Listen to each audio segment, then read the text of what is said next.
Dear Lord, I noticed that the sun looked different this week, not dramatically different. In fact, there was a moment where I was asking myself, is that shade of orange normal? And why am I so comfortable just staring at the sun right now? Usually I have to squint. And I realized that the veil between me and the sun was not a thin layer of cloud or mist. It was smoke, drifting in from the west coast, a couple thousand miles away. Our experience of this here turned out to be evidence of this over there.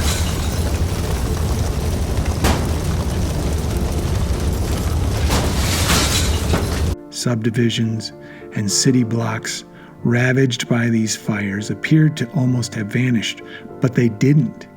They floated east, cast a haze over our sun. The world seems a strange place.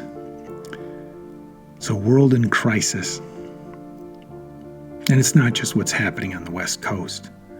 That's not even the only crisis involving things that float in the air. It's because of things floating through the air that we're worshiping here online. There are wildfires burning within some of us, and we're trying to contain the spread. And then there's what's floating in the air above the ocean.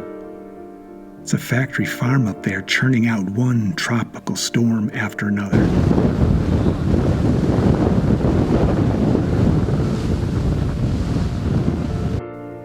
Add to this the ongoing crisis at our border, the horrifying claims recently made about the treatment of women, the protests in our cities and the tension over policing and race.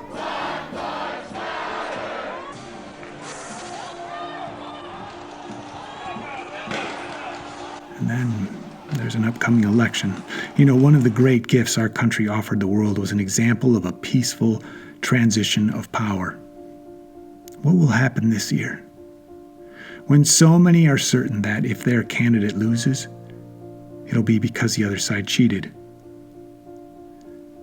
This is the world we find ourselves in. It's the air we're breathing right now.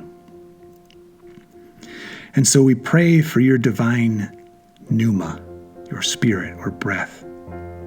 Grant that we might draw in your pneuma, your spirit, with each deep inhale. That each exhale might loosen from us fear, frustration, and might open us to hearing your word. That it may ground us in grace and truth, no matter where we are called to go or what we are called to do. In Jesus' name, amen.